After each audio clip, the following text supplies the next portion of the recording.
What's up, Changelings? Tova here.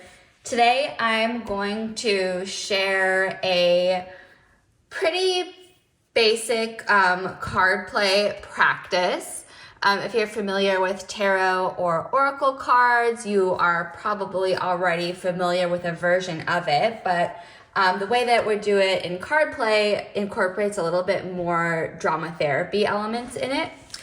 So before we get into that, first of all, I just want to again mention my whole health card deck, which has 50 practices to support wellness and well-being in body, mind, and spirit. It's available on Etsy and Amazon. The links are in the video description. If those don't work, they are on my website, which is tovaabelmancoaching.com. I also have an app that's available in both the iOS and in the Google Play app stores, Whole Health Mindful Behavior, so be sure to check that one out. And then of course, if you haven't yet subscribed, please go ahead and do so. So for this practice, I'm going to be using the Cosmic Creatures deck. And for this kind of card play practice, really any kind of deck that has figures or entities or animals or mythological beings of some kind, like fairies or unicorns, would really work best. So as you can see, this deck is just a deck of different types of creatures, different types of animals. There is a unicorn in this deck as well. And so the idea here is that you will be choosing a card to represent your guide for the week. And so this guide is intended to be a supportive figure who can offer you wisdom and guidance throughout the week. And there are various ways that you can choose your guide card. You can, of course, shuffle and choose a card.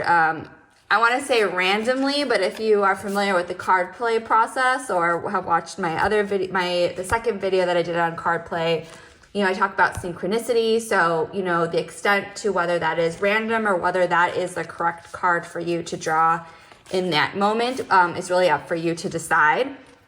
Another way that you can do it is you can just actually look through the cards and kind of go through them until you see one that just really grabs you or that really seems to resonate with you in some way where you're just like, oh yeah, this is the card for me.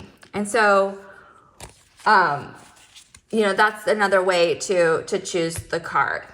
But in any case, before you even get that far, first you can take a few moments to just kind of close your eyes and softly gaze down, or however you want to kind of just center yourself and get settled in the moment. And bring to mind your upcoming week and think about the challenges, the events, and the situations that you anticipate, coming up for you. And just also your overall broader life context, and just really kind of think about things that you could use support with. And then you can go through whatever card selection process that you want to choose a card that would represent your guide for the week. And you can just go through it, or if you're choosing it randomly or synchronicity, go through that process. So I'm gonna pick that draft that just popped out to me right now. And this is just a demo. This is not, this is just a sample, a demo to show you how you can do this on your own.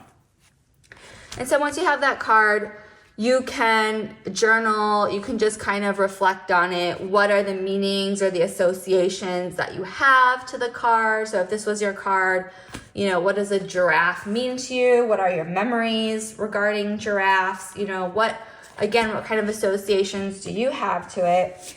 And then actually the guidebook can also be really helpful to see the kind of meaning that whoever created the deck gives to your card. That can also give you some more insight into the relevance or how this guide character can support you.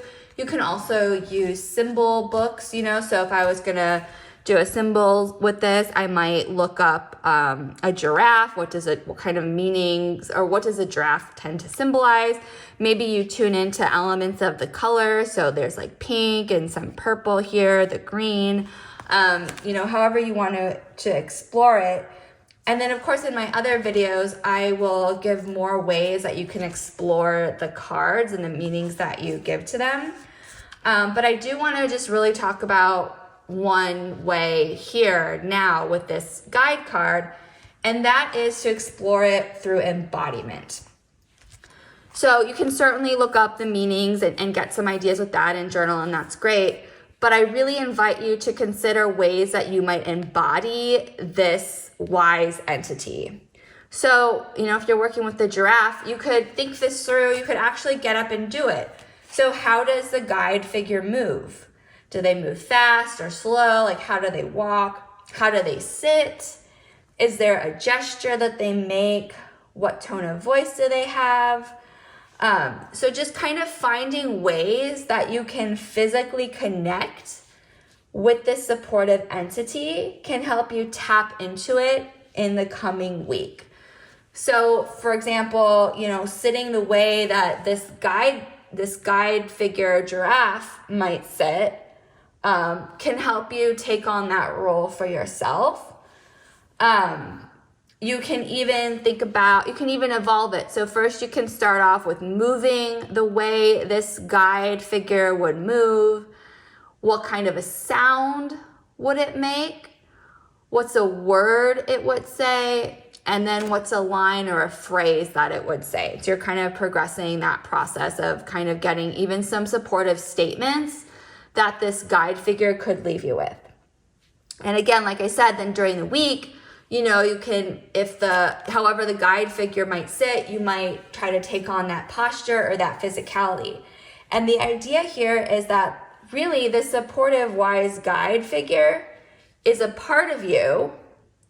It may be a part that you don't often tap into, that you're not always aware of, but you can access it when you physically embody it in some way. And that physicality, that embodiment can help you take on that role or tap into the wisdom, the support, the kindness, and the guidance that is really the underlying intention of why you're choosing this card in the first place.